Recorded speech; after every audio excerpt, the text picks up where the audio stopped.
ಎಲ್ಲರಿಗೂ ನಮಸ್ಕಾರ. ನನ್ನ ಹೆಸರು ಡಾಕ್ಟರ್ ಅನುಷಾ. ನಾನು ಕನ್ಸಲ್ಟೆಂಟ್ ಪಲ್ಮನಾಲಜಿಸ್ಟ್ ಹಾಗೂ sleep disorder specialist Manipal hospital ಮಲ್ಲೇಶ್ವರಮಲ್ಲಿ ಕೆಲಸ ಮಾಡ್ತಾಯಿದ್ದೀನಿ. ಸೊ ನಾವು ಇವತ್ತು ಕೋಳಿ ಜ್ವರದ ಬಗ್ಗೆ ಮಾತಾಡೋಣ. ಅದನ್ನು ನಾವು ಬರ್ಡ್ ಫ್ಲೂ ಅಂತ ಹೇಳ್ತೀವಿ. ಇತ್ತೀಚೆಗೆ ಬೆಂಗಳೂರಲ್ಲಿ ಈ ಫ್ಲೂ ಕೇಸಸ್ಗಳು ಬಹಳ ಜಾಸ್ತಿ ಆಗ್ತಿದ್ದಾವೆ. ನಾವು ಆಲ್ಮೋಸ್ಟ್ ಮುಂಚೆ ಎಲ್ಲ ಅರೌಂಡ್ 7 to 8 ಕೇಸಸ್ ಒಂದು ವಾರಕ್ಕೆ ನೋಡ್ತಿದ್ವಿ. ಬಟ್ ಇವಾಗ ಆಲ್ಮೋಸ್ಟ್ 10 ಕೇಸಸ್ ಪ್ರತಿದಿನ ನೋಡ್ತಾ ಇದ್ದೀವಿ. So around 10 to 20% percentage of the cases ಜಾಸ್ತಿ ಆಗಿದೆ ಅಂತ ಹೇಳ್ಬೋದು. ಯಾಕೆ ಈ ಟೈಮಲ್ಲಿ ಜಾಸ್ತಿ ಆಗ್ತಿರೋದು ಇದು ಬರ್ಡ್ ಫ್ಲೂ ಅನ್ನೋದು? ಮೇನ್ಲಿ ನಾವು ಶೀತಕಾಲದಿಂದ ಇವಾಗ ಬೇಸಿಗೆ ಕಾಲಕ್ಕೆ ಎಂಟ್ರ್ ಆಗ್ತಿದ್ದೀವಿ. ಸೊ ಸಡನ್ ಟೆಂಪ್ರೇಚರ್ ಚೇಂಜ್ ಆದಾಗ ಈ ವೈರಸಸ್ ಎಲ್ಲ ಭಾಳ ಆ್ಯಕ್ಟಿವ್ ಆಗ್ತವೆ. ಆ್ಯಂಡ್ ಯಾರಿಗೆ ಇಮ್ಯುನಿಟಿ ಲೆವೆಲ್ಸ್ ಅಷ್ಟು ಚೆನ್ನಾಗಿ ಇರಲ್ಲ ಅವರಿಗೆ ಮೊದಲು ತಕ್ಕುತ್ತೆ ಇದು. ಸೊ ಫಾರ್ ಎಕ್ಸಾಂಪಲ್ ಚಿಕ್ಕ ಮಕ್ಕಳಲ್ಲಿ ಅಥವಾ ವಯಸ್ಸಾದವರಲ್ಲಿ ಅವ್ರಿಗೆ ಇಮ್ಯುನಿಟಿ ಲೆವೆಲ್ಸ್ ಚಿಕ್ಕ ಮಕ್ಕಳಲ್ಲಿ ಇಮ್ಯುನಿಟಿ ಲೆವೆಲ್ಸ್ ಡೆವಲಪ್ ಆಗ್ತಾ ಇರುತ್ತೆ. ಆ್ಯಂಡ್ ವಯಸ್ಸಾದವರಲ್ಲಿ ಇಮ್ಯುನಿಟಿ ಲೆವೆಲ್ಸ್ ಕಡಿಮೆ ಆಗ್ತಾ ಇರುತ್ತೆ. ಸೊ ಅವರಲ್ಲಿ ನಾವು ಈ ಫ್ಲೂ ಕೇಸಸನ್ನು ಕಂಡುಕೊಂಡು ಬರ್ತೀವಿ. ಸೊ ಈ ಫ್ಲೂದಿಂದ ಏನು ಲಕ್ಷಣಗಳು? ಸೊ ಮಾಮೂಲಾಗಿ ನೆಗಡಿ ಶೀತ ಆಗಿ ಸ್ಟಾರ್ಟ್ ಆಗ್ಬೋದು, ಗಂಟ್ಲು ಕೆರೆತಾ ಇರ್ಬೋದು ಅಥವಾ ಕಿವಿ ಕೆರೆತಾ ಇರ್ಬೋದು, ಅದಾದಮೇಲೆ ಜ್ವರ ಬರ್ಬೋದು, ತುಂಬ ಸುಸ್ತು, ಅದಾದಮೇಲೆ ಈ ಬಾಡಿ ಪೇನ್ಸ್ ಅಂತೀವಿ, ಅದಾದಮೇಲೆ ಸ್ವಲ್ಪ ಕೆಮ್ಮು, ಕೆಲವು ಜನರಲ್ಲಿ ವೀಸಿಂಗ್ ಸಹ ಕಂಡುಬರ್ಬೋದು.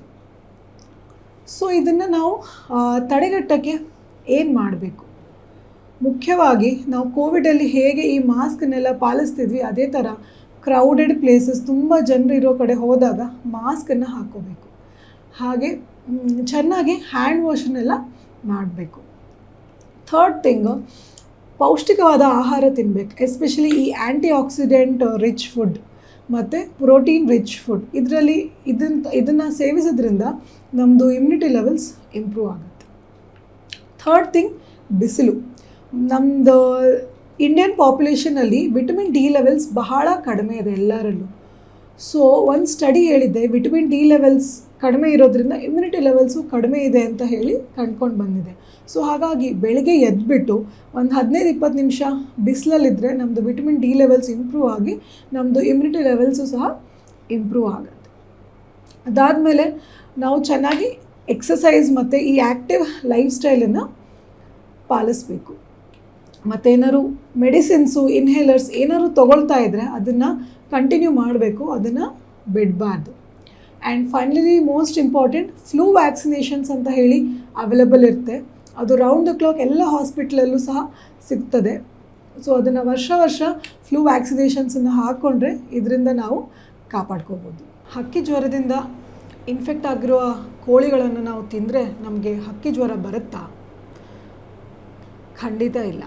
ಸೊ ಈ ಹಕ್ಕಿ ಜ್ವರ ಮೇನ್ಲಿ ಕೋಳಿಗಳ ಸಲೈವಿಂದ ಅಥವಾ ಮ್ಯೂಕಸ್ಸಿಂದ ಅಥವಾ ಫೀಸಿಸಿಂದ ಆ ವೈರಸಸ್ ಏನಿರುತ್ತೆ ಅದು ಶೆಡ್ ಆಗುತ್ತೆ. ಶೆಡ್ ಆಗಿ ನಮ್ಮ ಅಟ್ಮಾಸ್ಫಿಯರಲ್ಲಿ ಕಂಡ್ಕೊಂಬರುತ್ತೆ. ಆ್ಯಂಡ್ ಅದು ನಮಗೆ ಸಲೈವಾದಲ್ಲಿ, ಕೆಮ್ಮಲ್ಲಿ ಏನಾದ್ರು ತಾಕ್ಕೊಂಡ್ರೆ ಅವಾಗ ಮಾತ್ರ ನಮಗೆ ಈ ಕೋಳಿ ಜ್ವರ ಬರೋ ಸಾಧ್ಯತೆ ಇದೆ. ಮೋರ್ ಕಾಮನ್ಲಿ ಯಾರೋ ಒಬ್ಬರು ಮನುಷ್ಯನಿಗೆ ಅದು ಆಗಿದ್ದರೆ ಅವರಿಂದ ಇನ್ನೊಬ್ಬರಿಗೆ ಅವರು ಕೆಮ್ಮಿದಾಗ, ಸೀನ್ದಾಗ, ಮಾತಾಡಿದಾಗ ಏನು ಸಲೈವದಲ್ಲಿ ಇರುತ್ತಲ್ಲ ಅದರಿಂದ ಸ್ಪ್ರೆಡ್ ಆಗೋ ಚಾನ್ಸಸ್ಸು ಜಾಸ್ತಿ. ಇದನ್ನು ನಾವು ಡ್ರಾಪ್ಲೆಟ್ ಇನ್ಫೆಕ್ಷನ್ ಅಂತ ಹೇಳ್ತೀವಿ. ಇದು most common cos of spreading the virus.